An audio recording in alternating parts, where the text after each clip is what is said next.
ಬಡ ಶಾಲೆಗಳ ಅಭಿವೃದ್ಧಿಗೆ ಸಮಾಜ ಸೇವಕರಿಂದ ನೆರವು. ವಿದ್ಯಾರ್ಥಿಗಳಿಗೆ notebook, smart TV, green board ವಿತರಣೆ. ಶಿಡ್ಲಘಟ್ಟ ಸಮಾಜ ಸೇವೆಯೇ ದೇವರ ಸೇವೆ ಎಂಬ ಆಶಯದೊಂದಿಗೆ ತಾಲೂಕಿನ ಸರ್ಕಾರಿ ಹಾಗೂ ಅನುದಾನಿತ ಬಡ ಶಾಲೆಗಳನ್ನು ಗುರುತಿಸಿ ಅಗತ್ಯ ಶೈಕ್ಷಣಿಕ ಪರಿಕರಗಳನ್ನು ಒದಗಿಸುವ ಸಮಾಜ ಸೇವಕ ಬೀರಪ್ಪನಹಳ್ಳಿ ಗೌಡನವರ ನರಸಿಂಹಮೂರ್ತಿ ಅವರು ಸ್ವಾತಂತ್ರ್ಯ ದಿನಾಚರಣೆಯ ಅಂಗವಾಗಿ ವಿವಿಧ ಶಾಲೆಗಳಿಗೆ ಭೇಟಿ ನೀಡಿ ವಿದ್ಯಾರ್ಥಿಗಳಿಗೆ ಹಾಗೂ ಶಾಲೆಗಳಿಗೆ ಶೈಕ್ಷಣಿಕ ಸಾಮಗ್ರಿಗಳನ್ನು ವಿತರಿಸಿದರು.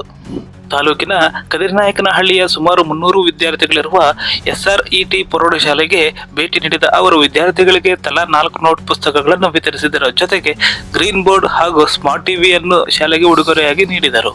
ವಿದ್ಯಾರ್ಥಿಗಳ ಶೈಕ್ಷಣಿಕ ಬಳಕೆಗೆ ಅನುಕೂಲವಾಗುವಂತೆ ಸ್ಮಾರ್ಟ್ ಟಿವಿಯಲ್ಲಿ ಪಾಠ್ಯ ಹಾಗೂ ಶೈಕ್ಷಣಿಕ ವಿಷಯಗಳನ್ನು ಮಾತ್ರ ವೀಕ್ಷಿಸಲು ಸಾಧ್ಯವಾಗುವ ರೀತಿಯಲ್ಲಿ ವ್ಯವಸ್ಥೆ ಮಾಡಲಾಗುತ್ತದೆ ಎಂದು ತಿಳಿಸಿದರು. ನಂತರ ಕನ್ನಮಂಗಲ ಸರ್ಕಾರಿ ಶಾಲೆಗೆ ಭೇಟಿ ನೀಡಿದ ನರಸಿಂಹಮೂರ್ತಿರವರು ಶಾಲೆಗೆ ನೋಟ್ ಪುಸ್ತಕಗಳು, ಸ್ಮಾರ್ಟ್ ಟಿವಿ ಹಾಗೂ 20 ಟೇಬಲ್ಗಳನ್ನು ವಿತರಿಸಿದರು. ಅಲ್ಲದೆ ಅಂಗನವಾಡಿಯ 2 ಮಕ್ಕಳು, ಸಾಂಸ್ಕೃತಿಕ ಕಾರ್ಯಕ್ರಮದಲ್ಲಿ ನೃತ್ಯ ಪ್ರದರ್ಶಿಸಿದ ಮಕ್ಕಳು ಹಾಗೂ ಪ್ರತಿಭಾವಂತ ವಿದ್ಯಾರ್ಥಿಗಳಿಗೆ ಗೌರವಧನ ನೀಡಿ ಪ್ರೋತ್ಸಾಹಿಸಿದರು. ಈ ಸಂದರ್ಭದಲ್ಲಿ ಸುದ್ದಿಗಾರರೊಂದಿಗೆ ಮಾತನಾಡಿದ ಅವರು 80ನೇ ಸ್ವತಂತ್ರ ದಿನಾಚರಣೆಯ ಶುಭಾಶಯಗಳನ್ನು ಕೋರಿದರು. ದೇಶಕ್ಕೆ ಸ್ವಾತಂತ್ರ್ಯ ತಂದುಕೊಟ್ಟ ಮಹನೀಯರನ್ನು ಸ್ಮರಿಸುತ್ತಾ ಮುಂದಿನ ದಿನಗಳಲ್ಲಿ ಶಿಡ್ಲಘಟ್ಟ ತಾಲೂಕಿನಾದ್ಯಂತ ಸರ್ಕಾರಿ ಶಾಲೆಗಳು, ಅನುದಾನಿತ ಬಡ ಶಾಲೆಗಳು ಹಾಗೂ ಕಾಲೇಜುಗಳಿಗೆ ಒಟ್ಟು 1 ಲಕ್ಷ ನೋಟ್ ಪುಸ್ತಕಗಳನ್ನು ವಿತರಿಸುವ ಗುರಿ ಹೊಂದಿರುವುದಾಗಿ ತಿಳಿಸಿದರು. ಬಡ ಶಾಲೆಗಳ ಅಭಿವೃದ್ಧಿಗೆ ಮತ್ತಷ್ಟು ಸೇವೆ ಸಲ್ಲಿಸುವ ಶಕ್ತಿಯನ್ನು ಮೀನಾಕ್ಷಿ ತಾಯಿ ನನಗೆ ಕರುಣಿಸಲಿ ಎಂದು ಪ್ರಾರ್ಥಿಸುವುದಾಗಿ ನರಸಿಂಹಮೂರ್ತಿ ಹೇಳಿದರು. ಕಾರ್ಯಕ್ರಮದಲ್ಲಿ ನರಸಿಂಹಮೂರ್ತಿ ಅವರ ಸಹೋದರ ದ್ಯಾವಪ್ಪ, ಮಂಜುಳಾ ನರಸಿಂಹಮೂರ್ತಿ, ಹರಿಕೃಷ್ಣ, ನರಸಿಂಹರಾಜು, ನಾಗೇಶ್, ರಮೇಶ್, ಮಾರಪ್ಪನಹಳ್ಳಿ ಸುಬ್ರಹ್ಮಣಿ, ಮುರಳಿ, ಮಾಜಿ ತಾಲೂಕ್ ಪಂಚಾಯಿತಿ ಅಧ್ಯಕ್ಷೆ BN ವೇಣುಗೋಪಾಲ್, ವಕೀಲ ವೆಂಕಟೇಶ್ ಸೇರಿದಂತೆ ಹಲವರು ಉಪಸ್ಥಿತರಿದ್ದರು.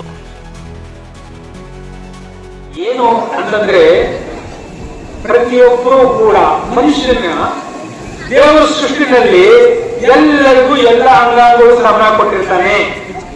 ಕ್ಲಾಸ್ ನಲ್ಲಿ ಟೀಚರು ಎಲ್ಲಾ ಮಕ್ಕಳಿಗೂ ಒಂದೇ ಪಾಠ ಮಾಡುತ್ತಾರೆ. ಆದ್ರೆ ಯಾಕೆ ದೇವರ ಸೃಷ್ಟಿನಲ್ಲಿ ಎಲ್ಲ ಅಂಗಾಂಗಗಳು ಇರ್ತವೆ? ಏನಿಗೆ ಬಂತು ಸ್ವತಂತ್ರ?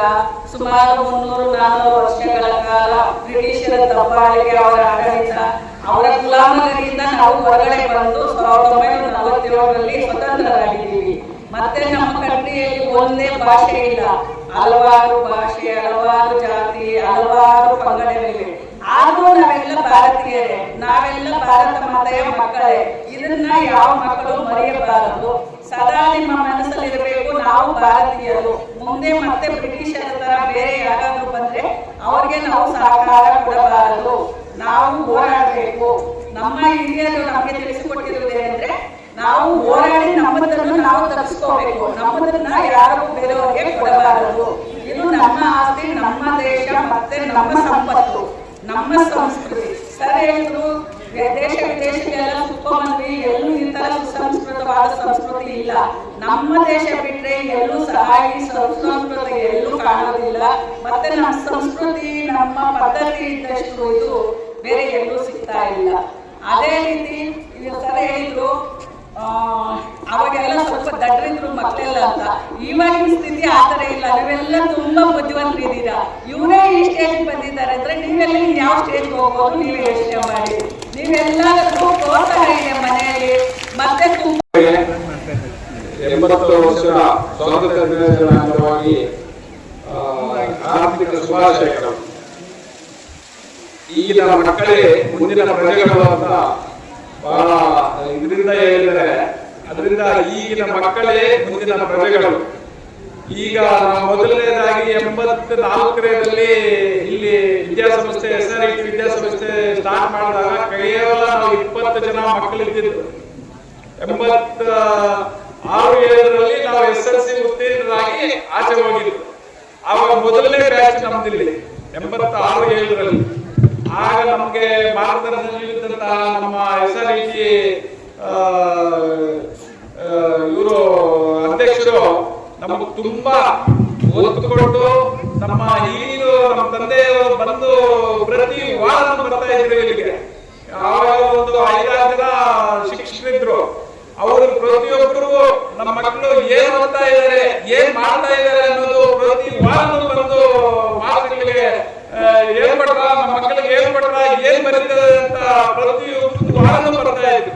ಅದೇ ತರ ಈಗಿನ ಮಕ್ಕಳು ಪೋಷಕರು ಬಂದು ಪ್ರತಿ ಇವತ್ತು ಯಾಕೆ ಒಂದೇ ಒಂದು ವರ್ಷ ನಾವು ಸ್ವತಂತ್ರ ಆಚರಣೆ ಮಾಡಬೇಡಿ, ಯಾವತ್ತು ಡೈಲಿ ಯಾಕೆ ಮಾಡಬಾರ್ದು ಅಂದ್ರೆ ನಾವೆಲ್ಲರೂ ಸ್ವತಂತ್ರವಾಗಿದ್ದೀವಿ, ಅದಕ್ಕೆ ಪ್ರತಿದಿನನೂ ನಮಗೆ ಸ್ವತಂತ್ರ.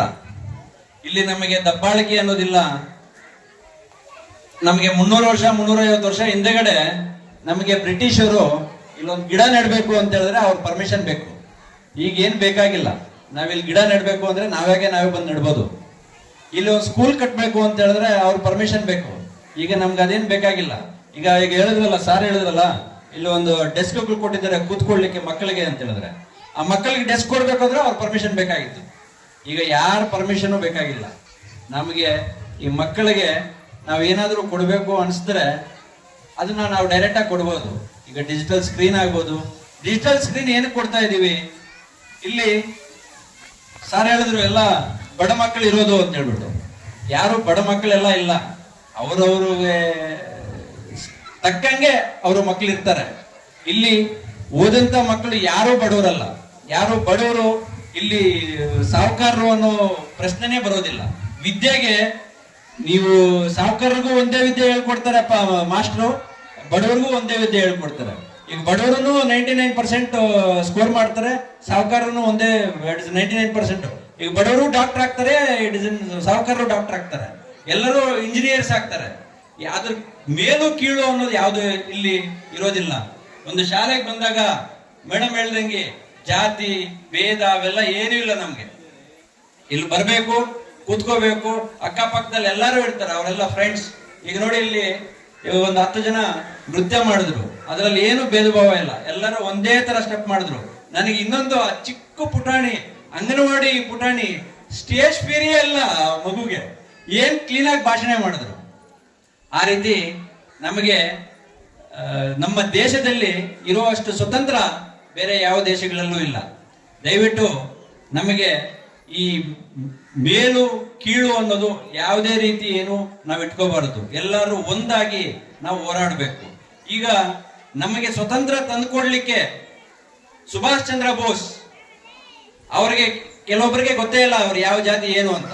ಅವರು ನಮ್ಮ ದೇಶಕ್ಕೋಸ್ಕರ ಓಡಾಡಿದ್ರು. ಮತ್ತೆ ಭಗತ್ ಸಿಂಗ್ ಅವರು ಏನು ನಮ್ಮ ದೇಶಕ್ಕೋಸ್ಕರನೇ. ಇಲ್ಲಪ್ಪ ನಾವು ಸಾಹುಕಾರರು ಮಾತ್ರ ಓಡಾಡ್ತೀವಿ, ಬಡವರು ಮಾತ್ರ ಓಡಾಡ್ತೀವಿ ಅಂತ ಇಲ್ವಾ, ನಮ್ಮ ದೇಶಕ್ಕೋಸ್ಕರನೇ ಹೋರಾಡಿದ್ದು. ನಮ್ಮ ದೇಶಕ್ಕೋಸ್ಕರ ಓಡಾಡಿ ಅವರೆಲ್ಲ ಪ್ರಾಣ ತ್ಯಾಗ ಮಾಡಿ ಬಲಿದಾನಗಳೆಲ್ಲ ಮಾಡಿ ನಮಗೆ ಸ್ವತಂತ್ರ ತಂದು ಕೊಟ್ಟಿದ್ದಾರೆ. ಆ ಸ್ವತಂತ್ರ ನಾವು ಹಂಗೆ ಉಳಿಸ್ಕೊಂಡು ಹೋಗ್ಬೇಕು. ನಾವೆಲ್ಲ ಒಂದೇ ಅನ್ನೋದು ಎಲ್ಲರಿಗೂ ನಾವು ಹೇಳ್ಬೇಕು. ಎಲ್ಲ ಹೇಳಿ ಈ ಸ್ವತಂತ್ರ ದಿನಾಚರಣೆ ಹಬ್ಬದ ದಿವಸ ಎಲ್ಲರೂ ಒಂದಾಗಿ ನಾವಿರಬೇಕು ಅಂತ ಹೇಳ್ತಾ ನನ್ನ ಮಾತು ಮುಗಿಸ್ತಾ ಇದ್ದೀನಿ.